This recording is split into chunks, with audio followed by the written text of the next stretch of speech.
Hello, today we are going to be looking at the basics of vectors, including what they are, how to use position vectors, how to look at our component form of vectors, how to find dot product and do some scalar multiplication, and look at parallel and perpendicular vectors. It sounds like a lot, but we've been working with a lot of these different operations that we're going to be doing, even if we've been calling them something different. So we've got this. First, we're going to be looking at the structure of vectors to perform some basic operations. So that's some of the things we had talked about. A vector is a quantity with both direction and magnitude. Over here, this is a vector. It's a line with an arrow. Now, the direction and magnitude part you might have heard from, working with these in physics, or the character in Despicable Me named Vector with, direction and magnitude, same principle. Our notation, we are going to be using lowercase letters, and this one's a V. Sometimes there will be problems that use U and V in the same problem, which I'm not a big fan of for clarity, but we will use lowercase letters with a little arrow over it. It looks like a vector. This is very similar to our ray notation that we used in geometry, except with a ray, you would have something like ray AB. You would start at A, go through B, and then just keep going on forever. Vectors are different from rays because the rays go on forever. Vectors have a defined length, which is that magnitude.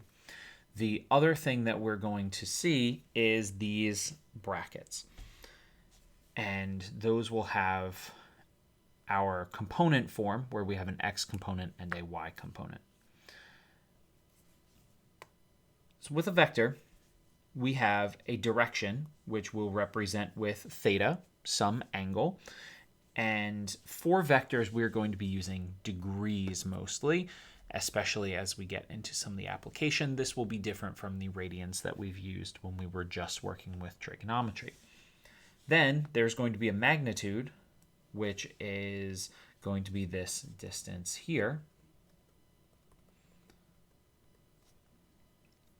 This vector can be broken down into x and y components, which is shown here, the x in blue, the y in red, and the x component is how far the vector goes in a horizontal direction, and the y is how much in a vertical direction. Now, this should look familiar from when we were looking at polar coordinates. Our component form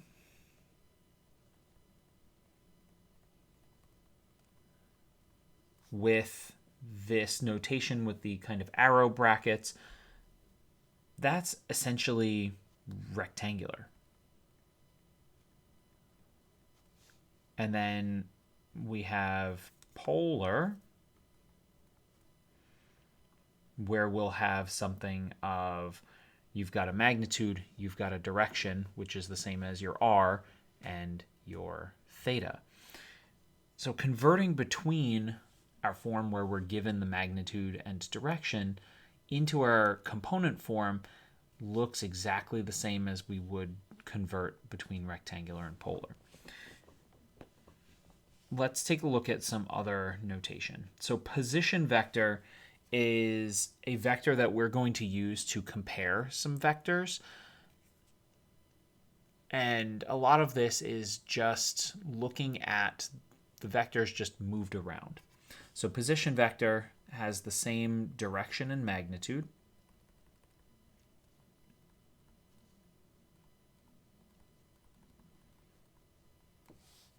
But the origin is the initial point.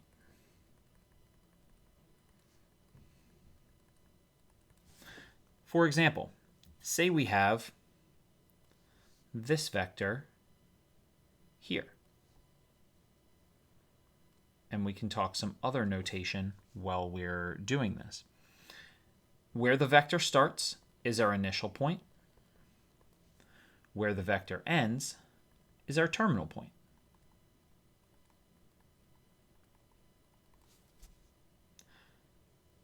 we would refer to this vector, let's say this was point A and this was point B.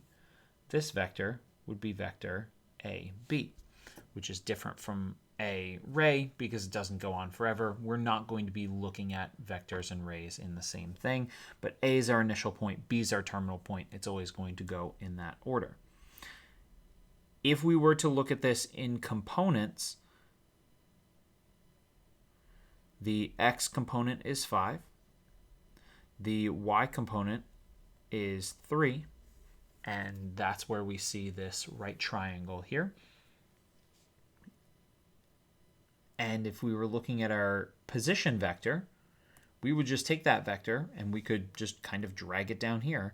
Our initial point would be the origin, and then our terminal point would be horizontally 5 and vertically 3 away. So this is still a B. Let's do a better arrow there. So there's our position vector. We can move vectors around if we need to do some calculations or some comparison with them. Same direction, same magnitude. Our unit vector has a magnitude of 1.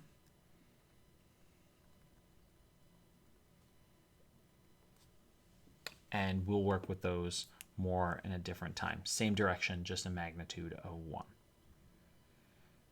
Now, what we need to do here is write out our vector, right? We have our initial point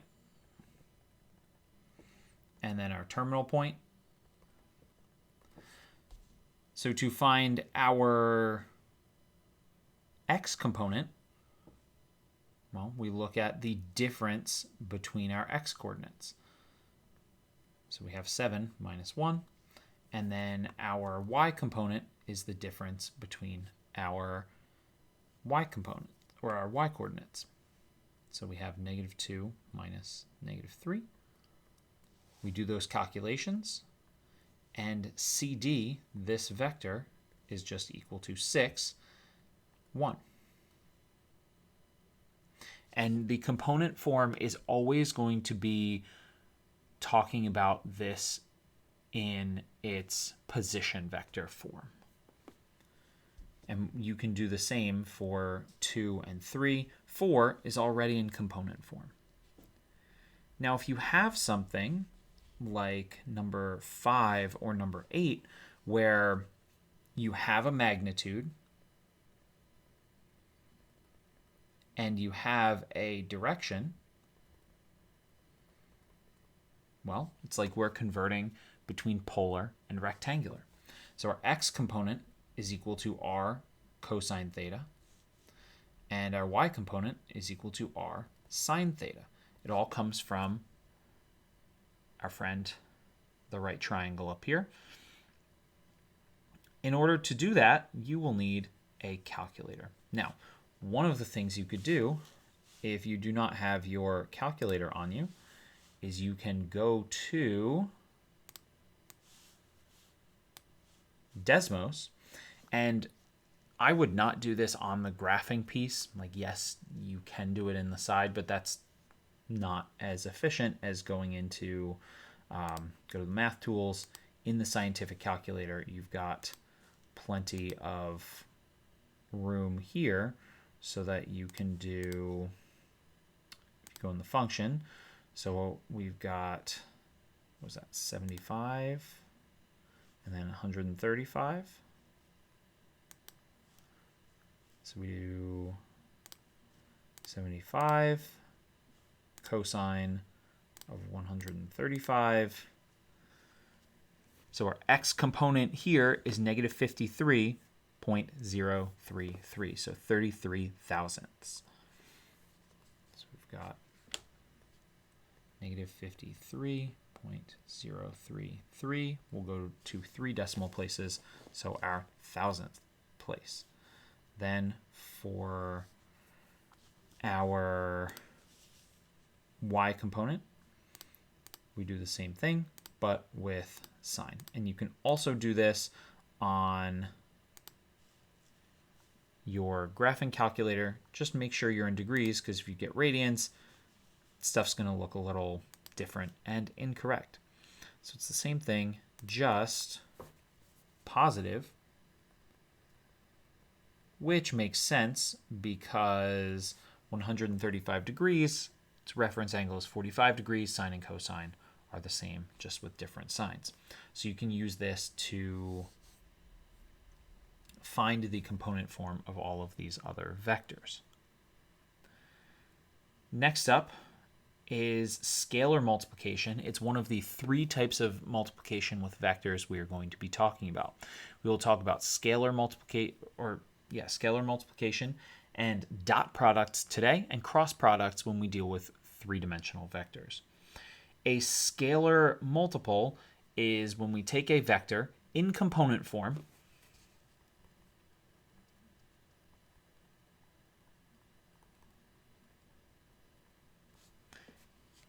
and we multiply it by a scalar, which is some sort of constant.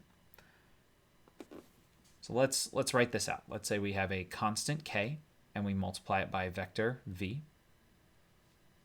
Well, let's say v is equal to some x component and y component.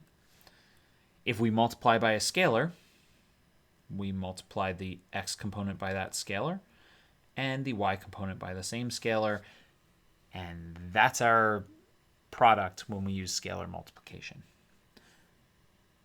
So for example, number 17 here, we have our vector f in component form, and we need to find -9 multiplied by f. So we take 10 and multiply it by -9. We take -9, multiply by -9, find those products, and there we go. That is -9f, -90, 81. Something else that we see here is our addition and subtraction with vectors, and we can do this with our scalar multiplication in here as well. If you have to add vectors, all you do is add their x components, add their y components, so you need them in component form. Let's look at how that works on a graph. Let's say we have this vector, and then also, we've got this vector. And we can move them so that they have, for the visual, right, we've got it like this. Our total x distance is the two added together. So our x component from AB, and then our x component from BC. Same thing with our y components. All you do, add them together, right? Because if we have AB is 5, 3, and then BC is 3, 3, our sum, our x component is going to be 8, our y component is going to be 6. You add it together as it feels like you should be able to. That also works when we have scalar multiplication involved. So this problem here, we have -u minus b.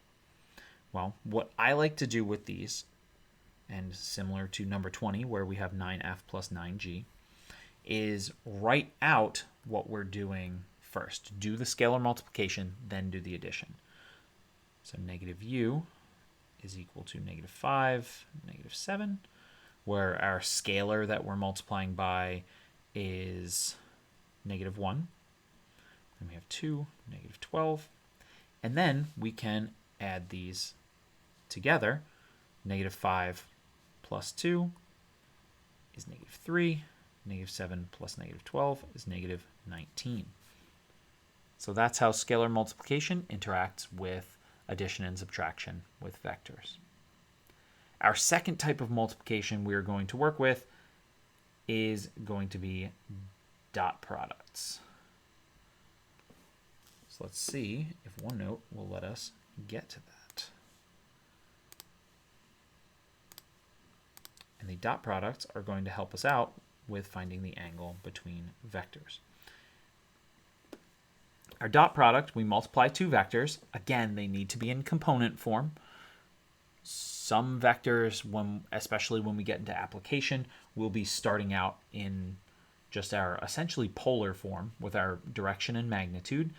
We'll have to convert to component form to be able to find the dot product and any scale and multiplication and such. So dot product is the sum of the product of the horizontal components and the product of the vertical components.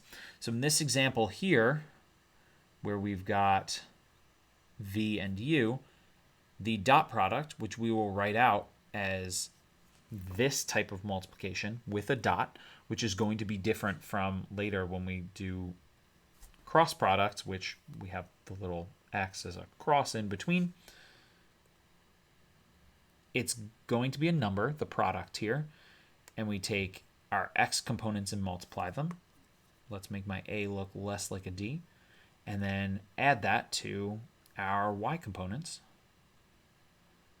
multiplied together. So a multiplied by c plus b multiplied by d. Let's try that out here. Our dot product of u and v frustrates me when I use this because it's not the most clear. Well, we multiply our x components, so our product of 2 and 0. We add that to our product of our y components, -3 times -9. And our dot product is going to be 27. Our dot product is going to be a number. It does not have a ton of use outside of calculating the angle between vectors, which is going to be useful here.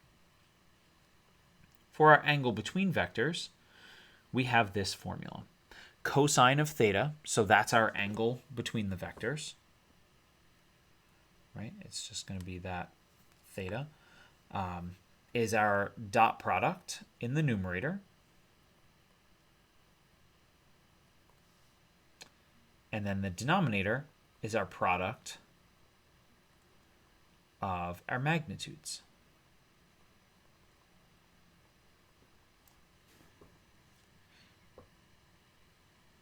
Let's take a look at how this works. And because we have the room, let's do number 38 here. Well, we need our dot product and our product of our magnitudes, so let's write those all out.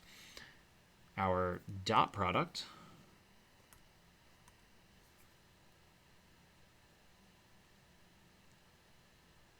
is product of 3 and 6. Add that to our product of 7 and 7.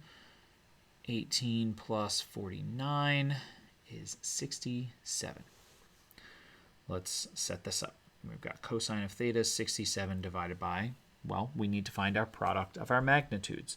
So our magnitudes, which we will write as an absolute value because that's what our magnitude is. It's a distance from 0 using our position vectors. Well, that distance from 0, we're using the Pythagorean theorem on that right triangle. It's just like we're converting from rectangular to polar. So it's the square root of our x component squared plus our y component squared. And watch your signs here because whenever we square it, it will go positive, the number that's underneath this square root. So 9 plus 49 is 58. Let's look at our magnitude of v. It's the square root of our x component squared plus our y component squared. 36 plus 49, 85.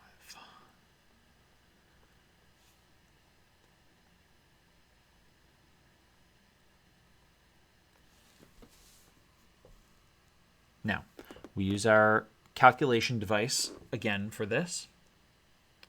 But what we put in, we're trying to find our angle between vectors, is our cosine inverse. We take that of both sides. 67 divided by square root of 85 multiplied by 58. Remember, with multiplication and square roots, you can write the two square roots as one square root and still the product of what's underneath there.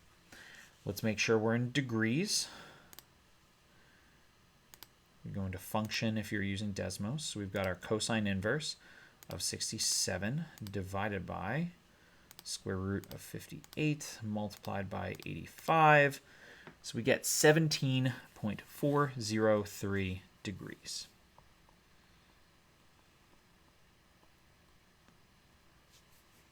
And that is our angle between these vectors.